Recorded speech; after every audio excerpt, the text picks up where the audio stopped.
Hey y'all, before we get into this video, I just wanted to throw this in here as a quick thank you to everyone who's been watching. Us over at the channel, we really appreciate every single person who's been watching, commenting, liking. We've all been taking time out of our work days to make these videos because we are really passionate about the sport of MMA.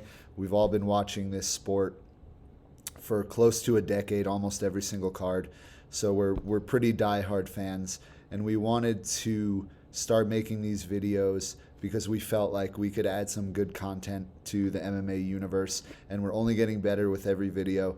So please like, comment, subscribe. Any interaction on the video is greatly appreciated, will help our channel grow, and we'll eventually be able to dedicate more time to making these videos. Like I said, they'll continue to keep getting better each time, and we just really appreciate it. So I wanted to get on here and say a quick thank you to everyone watching, and yeah, that's it. Enjoy the video.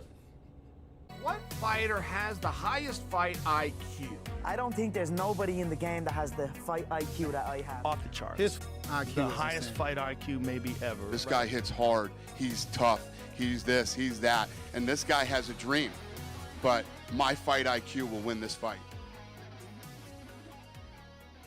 Welcome to the Fight IQ podcast. We're back with another episode. Today we've got a tier list for you guys, and what we're going to be ranking, UFC fighters' signature moves. And just to give you guys a little bit of criteria, the way that we qualify for these signature moves is one of three ways. Either they have a certain amount of finishes with this one move and it's just undeniable. 2, you know they're going to hit it at least once in every fight. Or 3, it's something that their opponents have to specifically train for to try to avoid. Andrew, why don't you start us off? Yeah. So the first one that came to mind when we were talking about this idea was definitely one of the bigger ones when it comes to they need this weapon to finish. This is where most of their finishes come from, and that is Conor McGregor's left hand. He lands it in every fight. Obviously, all of his biggest highlights, Alvarez, Jose Aldo, those are all that same left hand. It's what he constantly is trying to set up, and it is absolutely one of those things that everybody has to be aware of, if not trained for, to find a way to shut that down. I agree with that. Where would you put it? You know, this is a tough one for me. There's part of me that wants to say S tier, but there's part of me that says this could be an A tier as well. I could see it going either way. I got to say S tier. I think I got to go S tier. Prove me wrong, though. I'm gonna go A. Okay. I'm gonna go A. I think he's got enough finishes with it. People are training to try to avoid the left hand. Eventually, people started to adjust and learn how to avoid it. That's the only part of it that kind of drops it down to A tier for me. But I don't know. I'm still kind of on the fence. What do you think, Martin? All right, man. I was thinking about it, and I'm going to have to go S tier on it just because that left hand transcended the sport. That left hand got Conor McGregor a fight with Floyd Mayweather. Everybody's always talking about it. What if that left hand lands, Mm-hmm. So when I think about stuff like that, it's just an iconic special move, It's one of those ones that's just going to be forever in MMA history is Conor McGregor's left hand. Yeah. All right. I'll have to agree. Even if I chose A, you guys both chose S, so it goes in the S. I like it. All right. A move that I always see, this is going to be Robert Whittaker throwing a jab cross and then that same side head kick. He throws it in every fight. In the BMT system, it's called a 2 kick. So Robert Whittaker uses this weapon in all of his fights because it builds off of his blitzing, straightforward style, where he's really just moving in straight lines, throwing lots of straight punches, and it adds a third attack on the same side. And I see it in all of his fights, and he has lots of success with it. I think it was Paulo Costa's arm that it broke. No, it was Jared Cannonier's arm that it broke. And then he was landing it on Marvin Vettori pretty consistently. So landed it on Jacare Souza to really good effect. Also hit it on Brunson, if I'm not mistaken. Yeah, he had a finish with that same kick as well, right? Was that against Askarov? No, I feel like he No. knocked out Ikram Aliskerov with like an uppercut against the fence. Yeah. Okay. But I feel like he did land it. It's something that he Yeah. throws like it's so pretty to watch, so fast. Yeah. And so I think it's gonna go. It's not necessarily an S tier move because I would say I would put it more towards A tier. But I feel like it's a pretty solid signature move for Robert Whittaker. Yeah, I'm gonna have to agree with you. I would say A tier as well. When you look at, first off, he hits it in every single fight. Two, if you look at the level of opponent that he's hit with it and hurt with it, Jacare Souza, Jared Cannonier, Derek Brunt, like these are all very high level fighters, and he hits he hits all of them with it. So I would agree. Yoel Romero. He took one flush. I would agree A tier. Yeah, I think that's an easy A tier for sure. Okay, sweet. All right, in the A tier it goes. Okay, my first pick is going to be the DC high crotch lift. Now, I know it's a little less exciting. You guys just named two like awesome strikes that are legendary of the sport. But if you look at the DC high crotch lift, the reason why I have it here is because you don't really see anyone else doing it, and it's something that you see DC doing in almost every fight. He wasn't there were a few people who he wasn't able to get with it, but when you look at the highlights, I mean, so just to describe what it is a little bit, a high crotch lift. So when you're getting a single leg takedown, but you're all the way, like your arm is all the way up almost at the hip, like the top of the thigh. And what most people do is they try to finish the high crotch from the front, but what DC does is he locks his hands and then he turns. So he's behind them. Now the lock for the high crotch is behind them. And so when he lifts, they come up and do like a front flip. He hit it on Gustafsson. He hit it on Dan Henderson, like high level guys. And it's just one of those crazy moves to watch. Like you see DC lifting a 250-pound guy 6 feet in the air. Like it's just crazy. To me, I would put it at B tier. That's where I was going to put it. Heck yeah. I'd put it at B tier. You know, it's not something that he's finishing guys with, but it's something that people have to prepare for when they're fighting DC. And even if you're preparing for it, there's a really good chance you're not going to stop it. Yeah. And from DC's there, one of those. Sorry to interrupt, but from there is where he has all of his success. He manhandles people in the wrestling, and from there comes his success. So I think it's B tier. Mm-hmm. Yeah, I would agree on that. I think it's one of those things that, when you mentioned it too, it's recognizably Daniel Cormier. That is like one of those moves that if you watch a Daniel Cormier fight, you probably are going to see one, if not a couple. And it does set him up for success later in the fight by using that to get to those other transitions for sure. I think it's B tier. Cool. It's not a finishing move, but it's something that has led to DC's success for sure. Mm-hmm. Yeah, for sure. I think it's the perfect spot for it is in B. I just feel like Daniel Cormier, like if you watch a highlight reel of Daniel Cormier, you just see him flipping motherfuckers like really big dudes. Yeah. And it's so technique oriented and it's really pretty to watch. And it's something that you just don't see. You don't see that level of skillful wrestling at those types of weight divisions. So, B tier is where it should belong. Sweet, love it. Nice. So I'll keep us kind of on the same train since we went a little bit into the grappling here. This is an earlier one. This is definitely one of those that kind of, I think, changed the face of the sport at the time, and that is Ronda Rousey's armbar. Mm-hmm. For the sport at that time, especially in women's MMA, it wasn't seen like she was throwing it from that judo background, getting into those hip tosses. And I mean, it was the thing that people started to predict for her fights, right? It's, oh man, it's going to be Ronda Rousey by armbar in the first. Mm-hmm. Like we all saw it coming. It was an inevitable setup where she would always find a way to set up that judo throw. And eventually people found a hole for it, right? If you just keep her standing, she can't throw you. But for the time being, and the way that Ronda Rousey was able to be that successful for so long was that armbar. I think that's got to be probably an A tier for me because it was how she got a lot of her finishes.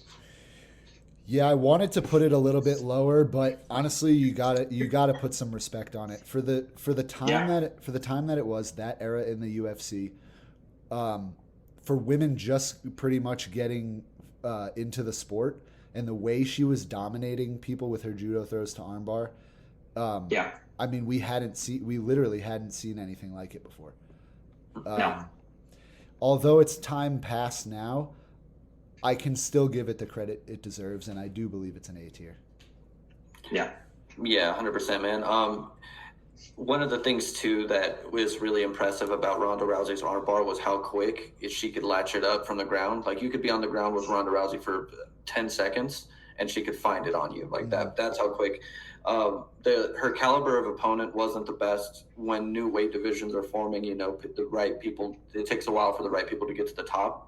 So when she finally did meet some opposition, and she didn't have that armbar, she was not doing the best. Mm-hmm. But for that one technique that she had, it's arguable to say like anybody has done it better since then too. So A tier is a good spot for it. Yeah. All right, sick. Alrighty, so to stick with grappling, I think I'm going to go with the Oliveira rear naked choke. This is something that you see him going for in all of his fights, backpacking his opponents from standing. The reason I wanted to add it to the tier list in probably like an A tier spot would be because he hit it on strong opposition back to back. Like he hit it on Justin Gaethje and Dustin Poirier back to back, the rear naked choke, and it was, it's just something that he finds in every fight.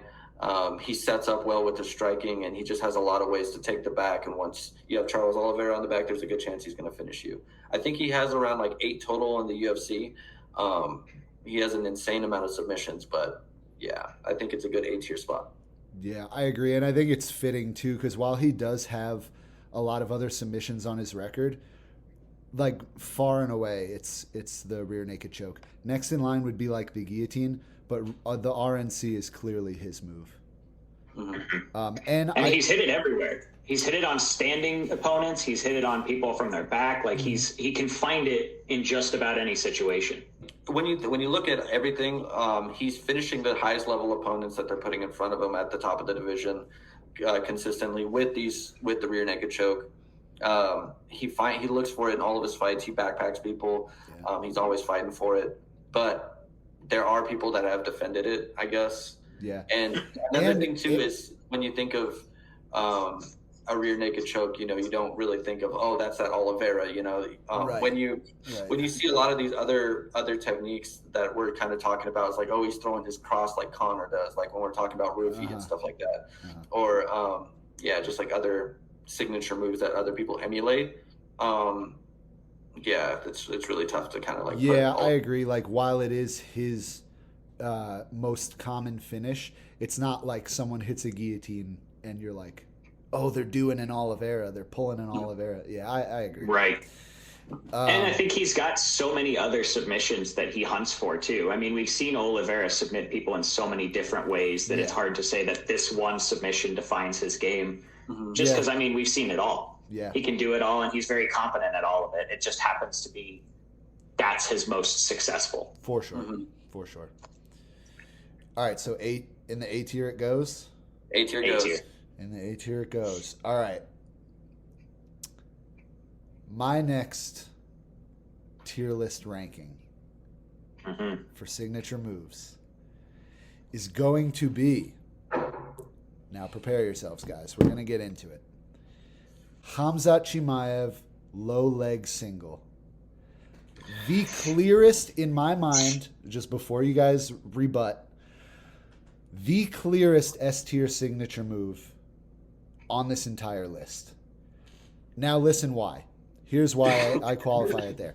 If you listen to the criteria that we named before, his low leg single leads to every single finish he's ever gotten. It is something that every single opponent of his has to train for. And it is something that, regardless of training, he is hitting it in the first 30 seconds of that fight, and there's nothing you can do about it. That's it. S tier. I would go A tier, brother. I'm sorry. You're crazy. I think you're crazy. I could, dude. I get your points, man. I get your points. Like, especially when you think about how much Robert Whitaker trained for the grappling for his Hamzat fight, and how highly we credit Robert Whitaker's grappling.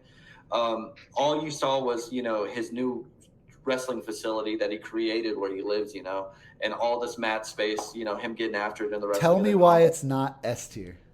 Because, dude, when I think of like signature moves, I think of,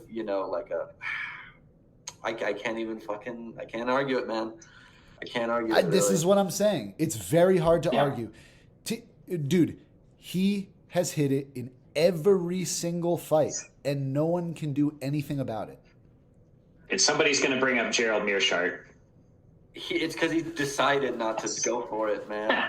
somebody in there is going to be like, but wait.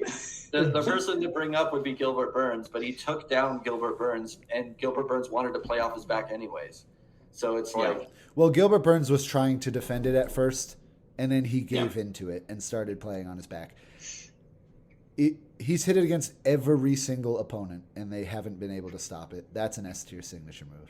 And here's my thinking, too, is originally I was like, I agreed with Martin. I'm like A-tier for sure. And the only reason I hesitate is I think it's because it doesn't feel uniquely Hamzat's, but the way that he does set up his single leg and the fact that he can catch it so low on the ankle and just kind of climb from there, he has a very unique way of doing it. So I do think, I think you're right, man. I think we got to go with it. And here's the thing. Name another person who's consistently hitting low leg singles in the sport of MMA. It's a very dangerous, risky move to pull. Yeah. Like, which is why most people don't do it. Yeah. Yeah. Sorry to be so passionate about it. You know what? I'll give you that one, bro. We'll give it to you. Yes. That was my goal for this video, was to convince you guys that was an Dude, S like, tier. you can't argue against it, man. Like, because it's like, what's Hamzat going to do in this fight? He's going to do out there, and he's going to fucking... You cannot like it. You cannot like it. You know what I mean? Dude, it's very cool to watch. Yeah. Who else does that? Like, nobody. Yeah. Nobody. All right. Well, I've got one that I think a lot of people do now. Originally maybe another S tier. Maybe we talk a little lower. The John Jones oblique kick knee stop. Something that I think he was one of the first people to do consistently. I think at a period of time, people were not talking about throwing straight strikes to the legs, to the point where I think even Joe Rogan has mentioned it a couple times of, maybe we need to ban this kick, or, it's become one of those where it's almost too dangerous, quote unquote. But it's one of those kicks that I think has become part of the game in the same way that the calf kick has. You see a lot more people using that knee stomp. Oliveira did it against Chandler recently with really great success. Khalil Roundtree's got a finish with it where he just blew apart his opponent's knee. But John Jones, I think, was the first to use it, and I think at a period of time it was the John Jones kick. I'm going to say A tier. I don't think it's an S tier. I think it's an A tier just because he never personally finished anybody with it, and his arsenal was so big that it was just like a jab. It was another way of touching his opponent and setting other things up. A tier. What do you think about that, Martin? I would go A, or I could hear an argument for high B. B tier, high B, like tier. A high B. High B tier. Only because he throws it so many different ways, it's kind of like hard to. But like if you're just talking about stomping those knees, John Jones, that's one of his signature moves. He destroyed Thiago Santos, both of his knees with that technique. Yeah. And like you said, after he did it, and people kind of got real controversial with it, wanted to ban it. That's when you started seeing people start like adopting it into their styles, like Khalil Roundtree and stuff like that. So yeah, even like lately, Max Holloway has been using it really well. I would agree A tier. I think we're gonna have a lot of A tiers in this video, but I think it just deserves to be an A tier. Yeah, I mean, I think there's a reason why these are signature moves, right? I think it's because we find them effective, and we recognize these athletes for this particular thing, so it wouldn't be a problem if they all end up kind of high. Well, just wait. We got some bad ones coming up. But for this one, I would say because he uses it in every single fight. The effect to which he uses it is great. A tier. Nice.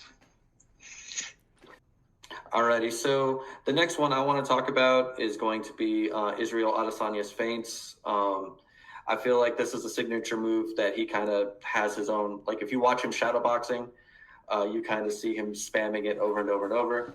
Sometimes his fights kind of turn into him doing nothing but throwing this signature move. I feel like it's going to be a C tier.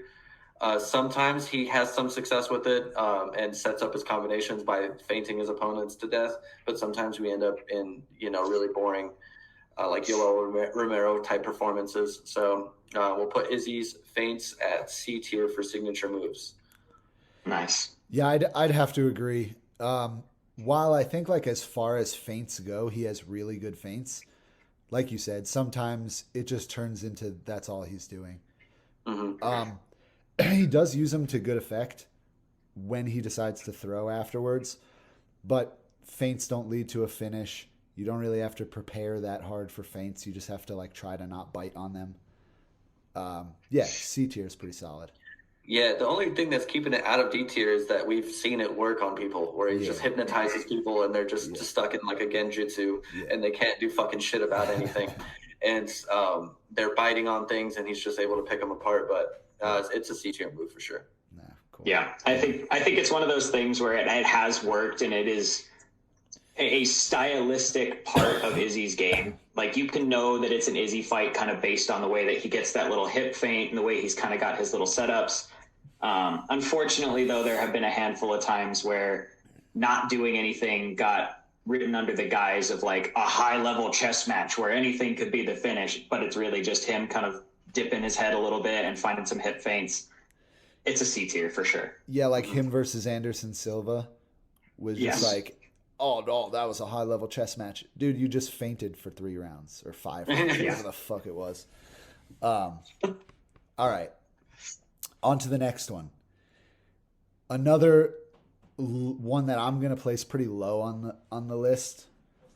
And it's not just one fighter here. We get a package deal with the Diaz brothers and the Stockton slap. I'm going to put this at C tier as well. It's not, it's not that crazy enough to just go into D tier because it's a move that helped build their image as fighters. Yeah. Like this is a big deal. It's not something that is going to hurt people, but like we saw in the last minute of the Nate Diaz Leon Edwards fight, you can actually use it to set up a nice straight punch. Like that slap cross. I mean, come on. That was like easily the best moment in the fight. But let's be real. The Stockton slap is not finishing anybody. It's not intimidating anybody. It's a solid C tier in my eyes. It's just disrespectful. Yeah, that's the best part about it. It takes your morale away. Yeah. I just got fucking open hands slapped, and people are laughing at me. And then when he was slapping Conor McGregor, like in their first fight, it's just like, dang, dude, you're just letting this dude slap up on you. Mm-hmm. So I can see it being a good C tier. Yeah, it is a good C tier. It's not damaging. It's not concerning as far as the striking goes. But man, does it change how you feel a little bit afterward? Yeah, and to the degree that people recognize it as the Stockton slap. That's it's called that for a reason. Yes. I feel like basing it off that, we got to move the Israel Adesanya feints into D tier. Ooh, should we? Yeah, I think so. I think, yeah, dude. Honestly, because I would rate that above the Israel Adesanya feints, bro. All right, fine. D tier it is for Adesanya feints. Mm-hmm. All right, and C tier for the Stockton slap. Okay. Well, I've got another one that I think, at least at its inception, was uniquely known to this fighter. A signature move, not in the fighting sense, but in the entertainment sense, and that is the Holloway point. Oh. Every fight, we get those last 10 seconds and we get the point. Yeah. And, we had one of those big moments at UFC 300 with him and Gaethje. It was a point. It was a pretty clear victory up to that point, and it gave him the opportunity to make it an iconic victory. Yeah. And I think it's one of those things where now other fighters do it, but we recognize it. Oh, dude, he's doing the Holloway thing.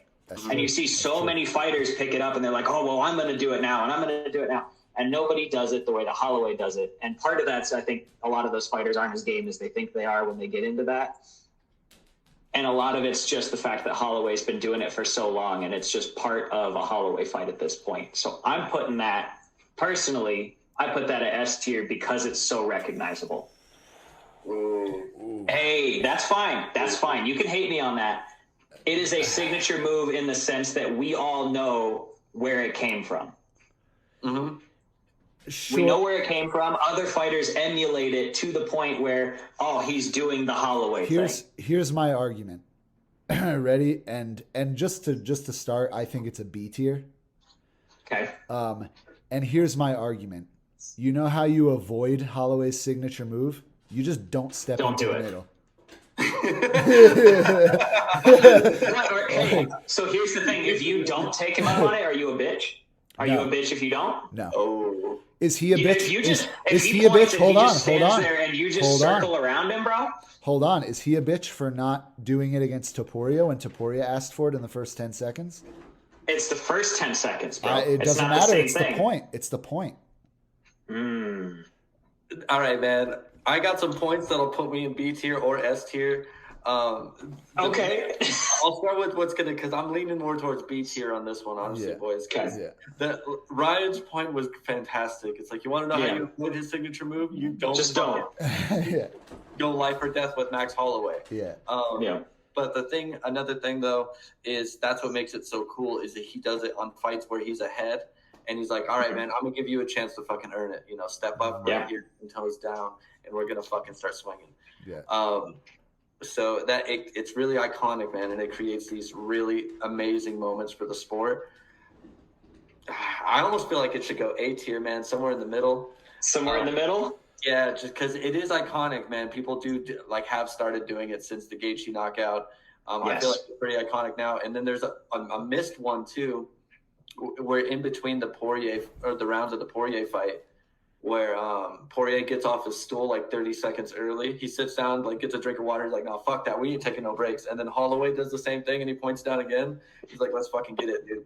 So, dude, also another point that Holloway did, which is not necessarily during the fight, whatever, but this was, I can't remember whether it was before round 4 of the Brian Ortega fight went to decision, right?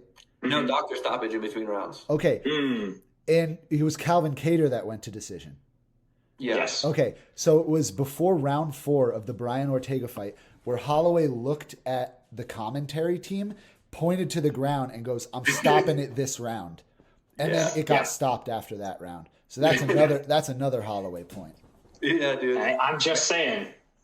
All I'm saying is it's very easily avoidable, which is why I think it's hard to put in the A tier. I'm still going B tier because it's just so I'm easily going avoidable. Martin was willing to say A. I'm going to go there to make sure it doesn't go B tier. Yeah, dude, 100%, man, because I feel like you got to recognize that. That's disrespectful to put that in B tier, man. Yeah, that bums me out. Low, dude. All right, well, that bums me out. Whatever. It is what it is. I made my case for it. If you guys both say A tier, it's A tier.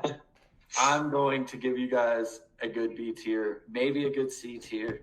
We're going to have the Anthony Smith impenetrable defense of waddling up in the fetal position in turtle against the fence.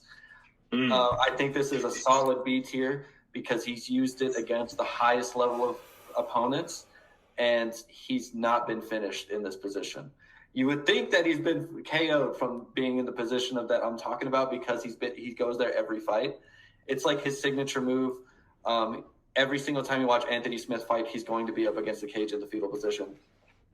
And I think even the best in the world can't finish him. John Jones couldn't finish him from there. Glover Teixeira couldn't finish him from the turtle defense here. Who else? Johnny Walker couldn't finish him. Well, technically it's not turtle defense. It is closer to like fetal position. Fetal position. And he's like grabbing the leg because turtle, technically you're like this and they're on your back. But that did happen in the Glover fight, though. He was full turtle, had his wrist control, and he was getting wailed on with the opposite side. 2-on-1 has an arm or a leg with his back against the cage. No, this was no. We're talking about Anthony Smith's signature move. He's got that like shin tuck. Yes, yeah. He's got. You could do it anywhere, bro. You could do it against the cage. You could do it in the middle of the octagon. He's done full turtle. He does the full turtle 2-on-1 too, and it's just as effective. You might think it's him giving up in fights, dude, but I think it's him using the ultimate defense. Yeah, dude, he's not giving up. He has a lion heart. Why do you think they call him? So that's why I'm going to give it a strong B tier. You're going to see it in all of his fights. It's going to be very effective in what it does, which is keep him safe and keep him in the fight.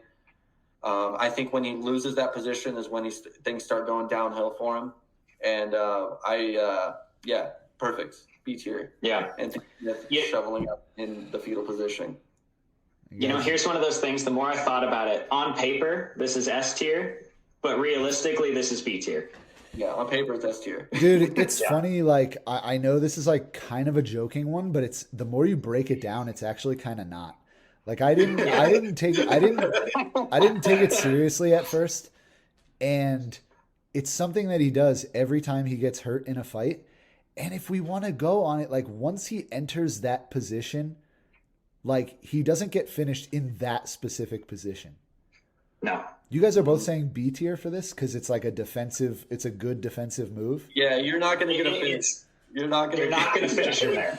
You have to break the turtle to get the finish. You got to open him up and get him on his back if you want the finish. But at the same time, it's Anthony Smith it's a defensive move, you know? So you can't go any higher than B tier in my opinion because you can't inflict damage with the, you know, unless they break their hands trying to hurt you by punching your shoulders. Fuck it, dude. Entertainment value and how much we're able to like enjoy those moments when it happens. I'll go with you guys. Fuck it, B tier. Okay. And so, what are we calling this specific move? It can't be called turtle because that's already a thing. Anthony Smith's fetal position. The Lionheart defense. Lionheart defense. The Lionheart defense, curling up like a lion. Okay. You know? Okay. All right. My next signature move for this list. I think I had to kind of even convince you guys to get it on this list in the first place, but I think it's undeniable. Someone who's not in the UFC anymore, never really reached the super high level in the UFC's heavyweight division. However, Alexei Oleinik's Ezekiel choke is by definition a signature move. He has 12 finishes by Ezekiel choke in his professional career. I mean, that's more than the Charles Oliveira RNC. That's more than any other finish that anyone's had by a single method. 12 finishes by Ezekiel choke. 2 in the UFC. Yeah. That's my signature move. And I will be fair, and I'm going to put it at C tier. Okay. Hey, you know, it's funny you say it because it's one of those things where, like, if you're familiar with Ezekiel chokes in jiu-jitsu, it's especially in no-gi, it's very low risk. Like, most of the time, Ezekiel chokes are just to kind of get you to move your arms to do something else. The fact that he's got 12 finishes that way is nuts. Yeah. I did look into it. He also has the first finish in the UFC by Ezekiel choke. Yeah. So, like, very clearly that's his thing. Yeah. And I mean, anytime you finish 12 fights the same way, I guess you got to give it to him, right? Yeah. That's fucking crazy. What did you say, B tier for that? I said C. C? I said C. Shit. I said There's C part of me only that wants to because give him B tier on that, bro. I know. I want B tier. I want to go with B tier. You want to give him B tier? Yeah, dude. B tier. Yeah, absolutely. All right. Fuck it. You're because right, man. 12 finishes by Ezekiel, that's like a meme finish. Yeah. That's like people, bro. Yeah. Like, all right, fuck it. I mean, I was going to go low. When I put it on the list originally, I was on the fence between B and C tier. My gripe with this one is that he never really made it to the super high level. Like, especially at heavyweight. Like, man, if he just got a good takedown game, he would be hitting everyone with the Ezekiel choke. Because Alexei Oleinik could not take people down for shit. Yeah. and he was still able to get the Ezekiel choke from bottom. Yeah, from bottom. I think on Junior Albini is the one I'm thinking of. Yeah, that's It's the like one. that's why his game is so good, dude. It's because he would fail a takedown, Yeah. get reversed, and then he'd be on bottom, and he'd Yeah. be like, "Ah, gotcha." And no one knew it was happening because it's so like you don't see him setting it up. You just see the guy tapping, and then you're like, wait, what the fuck?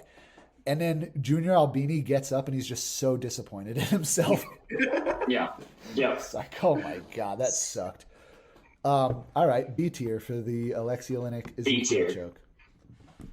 All right, I've got one more for y'all here. It's it's a newer one as far as this list has gone, but it's probably one of the most definitive S tiers I think on the list, and that is Poaton's left hook. Oh, yep. It is the most dangerous weapon that he has. I mean, obviously he's got some really strong kicks as well. That calf kick, his left high kick, that left hook is got to be the most concerning weapon all his opponents have to deal with. Almost everybody has been finished by them, and if you haven't, it was coming pretty quick afterward. Yeah, and one thing too that sets this apart, you might be saying, oh yeah, like other people throw left hooks and have knockouts with left hooks. It's not the same.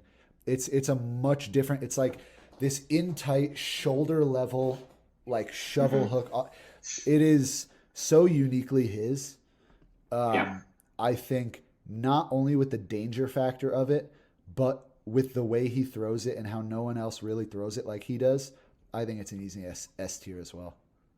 Yeah, I mean, I think back and even on to his LFA debut. He had that really horrific knockout, and he set that up as he was bringing the right kick back. And it was this big kind of whip through that he caught him with. And it was one of those where the first time you watch it, it doesn't look like there's any contact, but it's just enough to really like kind of catch him on the corner of the chin. Yeah. And it was devastating. Yeah, it's such a tight hook. It gets to the target so quickly. Yeah. Yeah, it's definitely the easiest S tier on this list for me. Yeah. The head his left hook is probably like the best signature move right now as far as he lands it on everybody. It always does damage, and he has so many ways to set it up. It's almost like the new Conor McGregor left hand. He can do it off slipping straight punches, like where he slips just enough to bring in the left hook after. Like you said, he can throw it off with the recoil of a high kick, which I love to see. His how he uses his body mechanics is just insanely high level. And that's where he's able to get this extra power from, and then being naturally gifted on top of that. So, yeah. Cool. Easy S tier. Easy S tier. I have an easy D tier for you guys. This is going to be Juliana Pena's Wine Mom Boxing. We're going to just lump all of it together here. We're going to talk about the dipping jab that she uses in all of her fights. We're going to talk about closing her eyes and sprinting towards her opponent like this with her head down. It won her world championship on 2 occasions now. Blows my mind. But if you really wanted to talk about how she uses it in her fights, watch Amanda Nunes versus Pena 1. And essentially, Juliana Pena shut down Amanda Nunes' boxing using a dipping jab. And Amanda Nunes wasn't able to make adjustments for that by the time her cardio ran out from being sick, or whatever narrative you want to go with. But the one thing that was for sure is in the first round, Amanda Nunes wasn't able to get anything off because Juliana Pena was intercepting her punches with the dipping jab. And the way that you know that it had to be worked around was in the second fight, Amanda Nunes came out and just went southpaw and then took the dipping jab away, and Juliana Pena had no idea what to do. Yeah. So, which is when Juliana Pena then resorted to the other factor of Wine Mom Boxing, which is looking at the ground and walking forward while just throwing both hands. And that was her demise in the second fight. And then, against this recent fight against Pennington, she was using the dipping jab and was running into head kicks. So very drunk, very sloppy, very Wine Mom Boxing. Easy D tier for me. Easy D tier for me as well.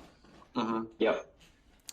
I kind of feel bad because Juliana Pena has now made her way onto multiple tier list videos, and she is at the bottom. The same spot. At the bottom of every single tier list, which that's is fair. design. That's just accurate. I wonder why. Yeah. Okay.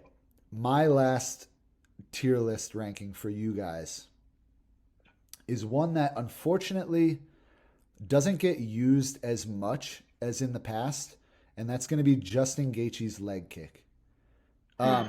This is one that, I mean, look, before the UFC, he had, I believe, 3 TKOs by leg kick, and he used it quite a bit in his debut. He used it quite a bit in the fights following. But now that since he's gotten to the top of the lightweight division, we haven't really seen him implement as many leg kicks, which I think he needs to start going back to it. I think that was one of the reasons why he had so much success early on, is because people were worried about the leg kick. And when you're a possible opponent for Justin Gaethje, you know that that's something that you have to train for. For me, it's a solid B tier. He has, like I said, he's got, I believe, 3 finishes by leg kick. Not many people have that. I think Jonathan Martinez has a couple. Chris Gutierrez has a couple. But just off the top of my head, Gaethje is the leg kick guy. That when I think of TKO by leg kick, I think Justin Gaethje. Only because it hasn't been super effective or hasn't been used as much once he's gotten to the high level. Makes me think maybe once you get to the high level, it gets a little easier to defend. You just got to turn your leg out to check. That's why it's a B tier for me. Yeah, it's one of those things where I think especially like naked low kicks are always going to be really dangerous to throw. And especially when you're at that high of a level, there is a little bit more danger with throwing the leg kick. But shit, I remember being at a kickboxing seminar that Justin Gaethje was at, and there was literally a line of people that wanted to get low kicked by Gaethje because they all wanted to see what it felt like. And he throws it very weird. He throws it like an upright soccer kick rather than turning his hip over. But I mean, it was notorious for a while where people were like, "Oh man, I want to go see a Justin Gaethje low kick," or it got to that point where that was what he was known for sure. Mm-hmm. It hasn't won him fights in a minute, and I think people eventually got smart to the fact that he was going to have that devastating low kick, and there are defenses for that. So I think B tier is safe for sure. Yeah, I think B tier is a good spot for it. I remember one thing that was also mentioned at that same seminar was that when he throws the kick, it's like he's kicking a soccer ball, and he even keeps his toes pointed upwards. So that is like almost like when you check a kick, you want your toes pointed up so that your bones is really hard and your muscles around it really like protect the bones as well. And that's how he throws his kicks. He throws his kicks like he would check one. So one of the things that he had to make in an adjustment that kind of took the leg kicks away is after he fought the Eddie Alvarez fight, he really made a change in his fighting style. He's always trained with Trevor Whitman, and so he's always had really good boxing, but his style was always, I'm going to march you down, I'm going to hit you with these big shots, and I'm going to be in your face throwing the low kicks. That was one of the things that made those low kicks so devastating was he threw them when he was like in hooking range with you. He was like on top of you pretty much throwing those leg kicks. And now he fights at a little bit longer of a range and he uses a little bit more footwork to get angles. So those low kicks aren't naturally presenting themselves as much as they used to. Mm-hmm. It was ultimately just a fighting style adjustment he was making after getting finished so much. But, I would like to see him find another way to implement them, maybe off of his footwork. But at the same time, it's just how he threw that leg kick. It's not an easy kick to hide from a longer range. It's going to look like you're running up to kick a soccer ball, Yeah, no, that's fair. It just doesn't quite fit into his new arsenal. Mm-hmm. Yeah, he definitely, like back when he was in the World Series of Fighting, it was definitely just a walk forward, batter you type of style. And yeah, I mean if you look at the finishes that he did get by leg kick, it's very close to the fence. He backs you up against the fence, like in the second Palomino fight, I think was when he finished him by leg kick. It was right up against the fence. They were practically in clinch up against the cage. Mm-hmm. Crazy.